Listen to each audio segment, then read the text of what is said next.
Welcome to New Jersey Divorce Talk Radio, fostering the growth of collaboration through shared resources while empowering families to divorce with dignity. This is New Jersey Divorce Talk Radio.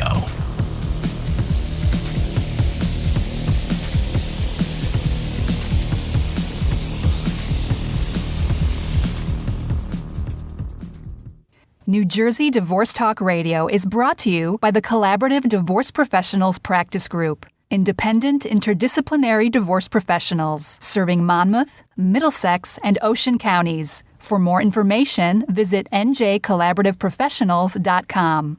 Hi, and welcome to New Jersey Divorce Talk Radio. I'm your host, Dustin Cannon.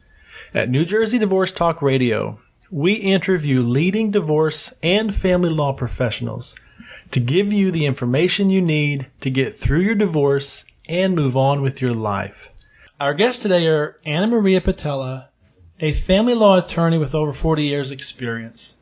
She's committed to collaborative practice, and in fact, Anna Maria no longer litigates divorce simply because of the toll that it can take on the family emotionally and financially. We also have Dr. Karen Donahue, a licensed psychologist whose practice is focused on the unique needs of children, families, and adults in need of emotional support during life's difficult transitions. Within the collaborative team, Dr. Donahue serves as a divorce coach and a child specialist.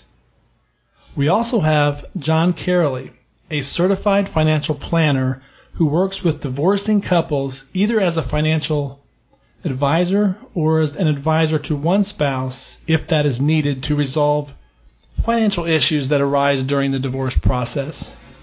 Anna Maria Pittella, Dr. Donahue, and John Caroli, welcome to New Jersey Divorce Talk Radio. Hi, Dustin. Thanks for having us. Hi, Dustin. Good to be back. Good morning. We're talking today about collaborating on a premarital agreement without destroying the romance.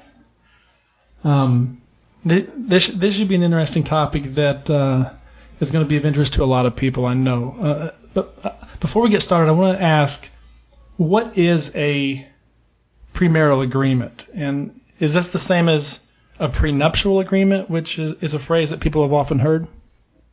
Yeah, they're actually, it's the same. It's just a different term.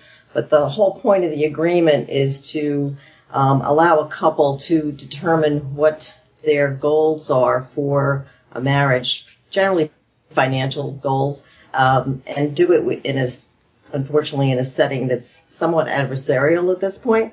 So typically it's a situation where one party may hire an attorney and surprise the other party with a document that is basically the best case scenario for protecting one party's assets. So comes generally as a surprise in terms of length or depth, and sort of takes the thrill out of the whole engagement process. You say it comes as a surprise. Do you mean that? What do you mean by that? Well, let's take it back to where we are when we're young, right? We grow up on fairy tales. Prince Charming never gave Cinderella a premarital agreement or a prenuptial agreement. Right. So the general thought is that when you get married, everybody is sharing in whatever each of you bring to the table. And that may have worked a while ago when people were getting married at 18, 19, 20 years old. But as more and more people have gone on to more education, delayed getting married, built up more assets, it's turned into a situation where one of the couple may feel that they are risking losing things if, in fact, the marriage doesn't work. So the thought may be in one party's head long before it's even a thought in the other party's head. And it turns out to be something that's generally done behind one party's back until they get the paperwork. So the difficulty is then, where does it go from there? You've got to not only deal with the legal and financial provisions of the agreement, but you're also dealing with the emotional component that now it's been brought in and is obviously can be very destructive. So people usually don't expect this when it comes up? My experience is that it's either they're hoping that it's not going to come up or they just don't realize it's going to come up. I think this is very relevant to litigated processes versus collaborative processes, and that's kind of what we're here to talk about today. Exactly. Well, how is, I know that we've talked a lot about collaborative process during a divorce, but here we're talking about a premarital situation. How is the premarital agreement, how is this whole situation different or handled differently from a traditional perspective and a collaborative process?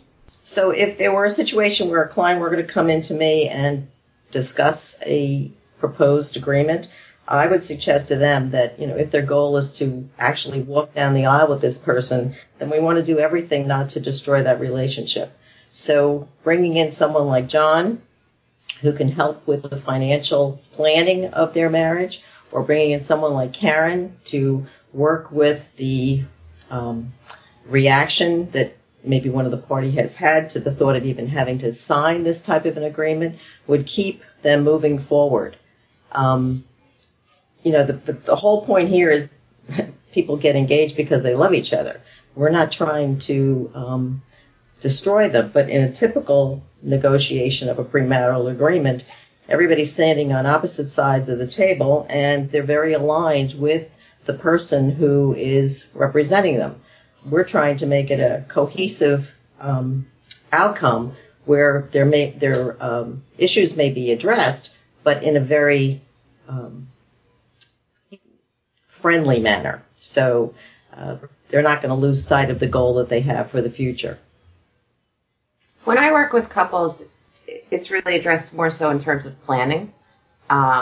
You're getting married, and marriages today look very different than they may have 40, 50 years ago. A lot of people are having second marriages. They already have children. We're not suggesting that a prenup is appropriate for every couple, but for some couples, it is very appropriate.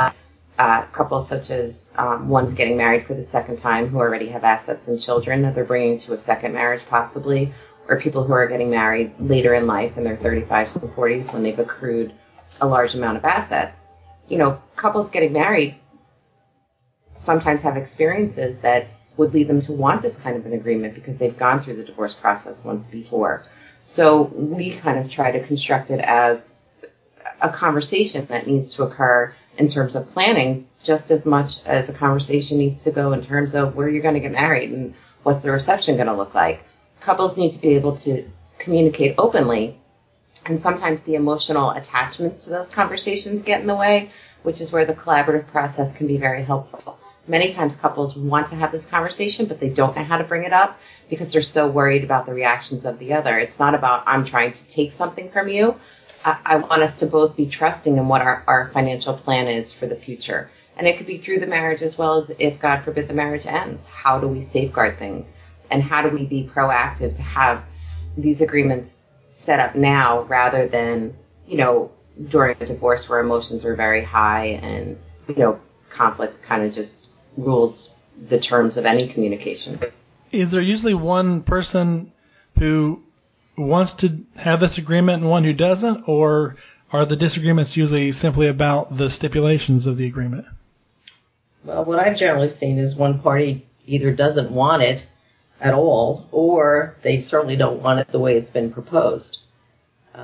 So it can vary, but really it's a protective device. So if you see it as something that will help a couple for the future and help them to work through the different issues, then I think it can be very, very helpful.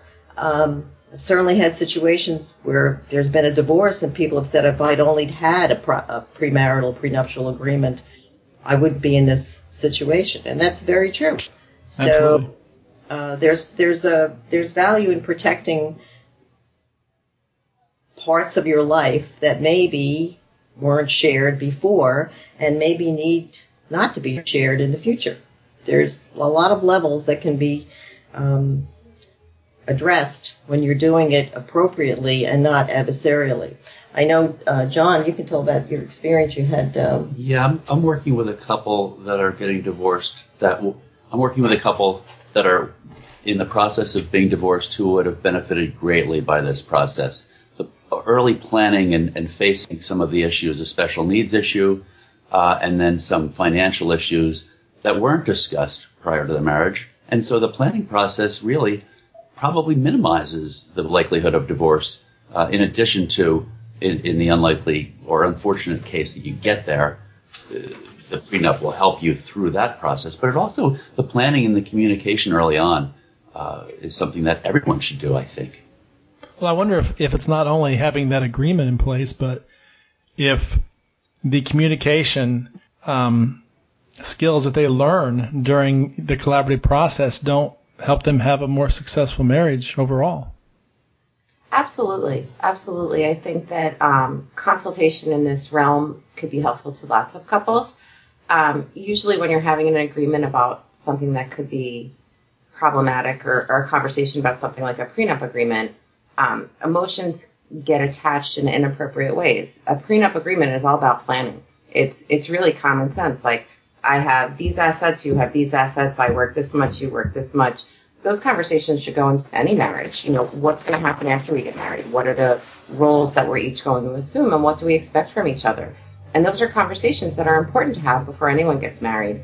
But in the collaborative process, especially in my role, I can only speak to, it helps to have someone keep the goals at the forefront of the communication, because you're talking about assets, dollars, and expectations. You're not talking about emotions. So as a psychologist, I can help people keep goal focused. Like, what are we looking to achieve in our marriage? What do we want our financial future to look like? And keep those goals apparent and not attach negative emotions or fears to those conversations. So everything is kept on the table, and we work on how do we communicate about the issues and not necessarily our emotions? How do we separate those out from this planning? And that's really what prenuptial agreements should be about, planning for the future.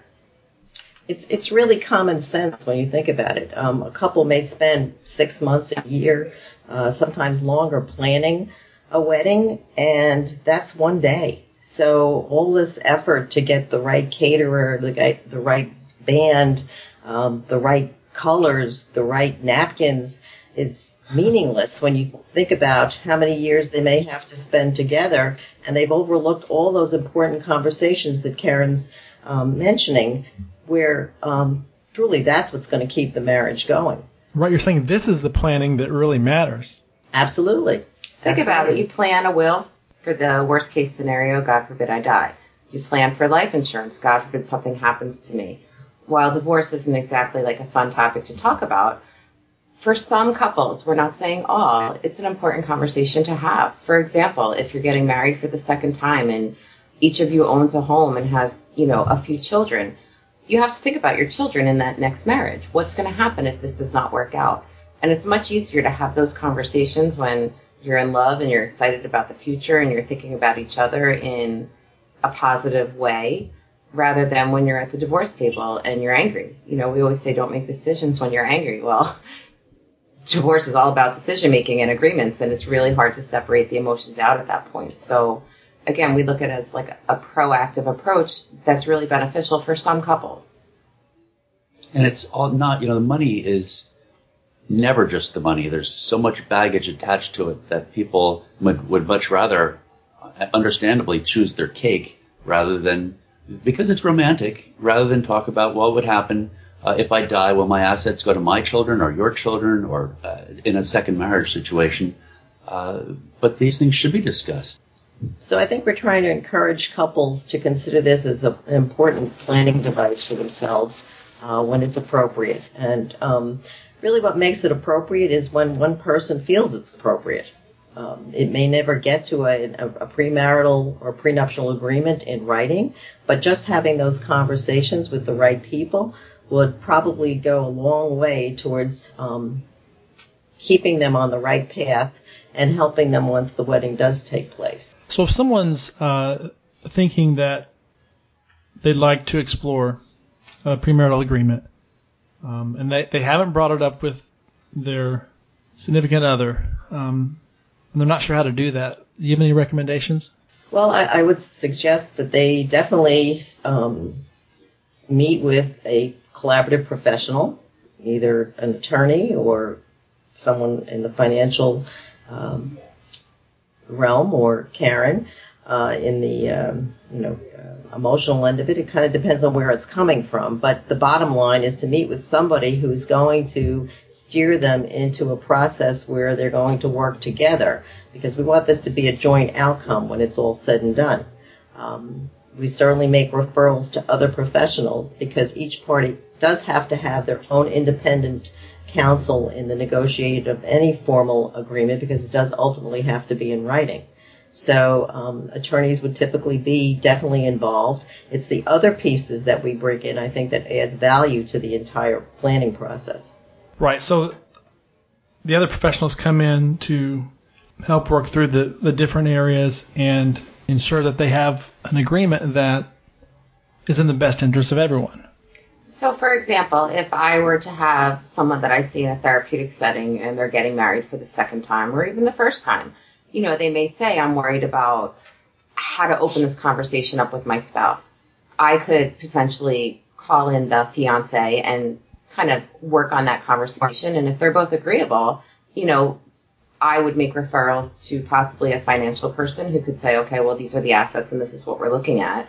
And each party would also have an attorney. It's not like a litigated situation where attorneys are adversarial and they're only working for the best interest of the one client. Collaborative attorneys are working in the process together. They advocate for their own clients and make sure that their needs are being safeguarded. But it's just a better approach overall because it's not adversarial. It's goal oriented. It's we're looking to have a happy marriage and we're looking to have honest conversations about what we want that marriage to look like. But if it doesn't work out that way, we at least have already kind of agreed to where our assets would remain if the marriage ended.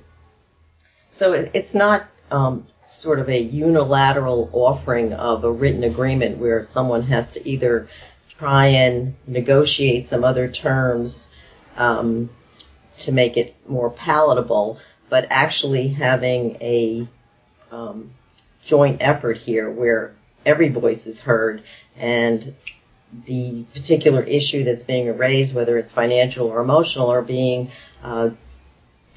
supported by a professional in that field, all in a collaborative process where everyone's looking for one thing, which is to allow these people to get married and to do it in a way where this is going to be put behind them and they're going to feel that they've actually accomplished something productive for themselves. And done it together. Together, absolutely together. Exactly. In a supportive situation, not an adversarial situation. So there's no surprise, there's no animosity. It's just a conversation like you would have about anything else in terms of your future. You're going to talk about a will, you're going to talk about life insurance. This is not the most fun conversation to talk about, but if you present it in terms of your financial future, that's really what it is. Not as much fun as picking the cake, but right. It definitely lasts longer. But we can make it a normal conversation. I think that's the thing, rather than having emotions heightened or people's back up because they feel that somehow or another they're being asked to do more than they want to do. Well, if someone's listening to this and they might be asking themselves, okay, I'd like to talk to you about this, but they're not sure, well, do I call Anna Maria Pittella? Do I call Dr. Donahue or John? Where do they start? Any of us, actually. Any of us. There may be a particular reason where they felt that there are financial matters that they're concerned about, and maybe John's the right person to start with. It may be a situation where they're not talking to each other right now because someone's brought this up as a possibility, and maybe Karen's the right person to talk to. Or they may just have questions about whether or not they need one, and maybe I'm the right person. So it really is it can come from any direction. The whole point, though, is to seek out a collaborative practitioner because they're going to be able to give you that process that's going to give you the best shot of making it successful in an amicable way. Right, and you work as a team, and it sounds like they're going to kind of know based on where they're starting at. Like you said, if they're primary concerns are financial and so on. Maybe if someone doesn't even know how to broach the subject, as Dr. Donahue said, they might come and talk to her and she can help them with that part of it, to simply bring it up with their significant other and then move into the collaborative process. Absolutely. And there may be people who don't want to broach the subject at all, and they may not even have any type of agreement discussed or drawn or anything. But that can be an area of festering and resentment, and it may spill over into what could have been a better marriage. Life is full of difficult conversations, and this is one of them. In the collaborative process, it affords couples a supportive way to have that conversation. Throughout the interviews that we've done with collaborative professionals, a recurring theme has been that the collaborative practice is about looking to the future and considering where do we want to be, what are our goals, and how can we get there for the benefit of everyone. And it sounds like that's what this is about also, starting at the very beginning. Yeah, that's what we're proposing, that people would think of this as a starting point and a building block for their marriage, and allow people who would support their desire, their love for each other, and allow them to move forward to make it a better situation all around. All right. Well, Anna Maria Pittella, Dr. Donahue, John, Caroli, thank you so much for your time today. For those of you listening, you can learn more about today's guest and get the show notes at NewJerseyDivorceTalkRadio.com.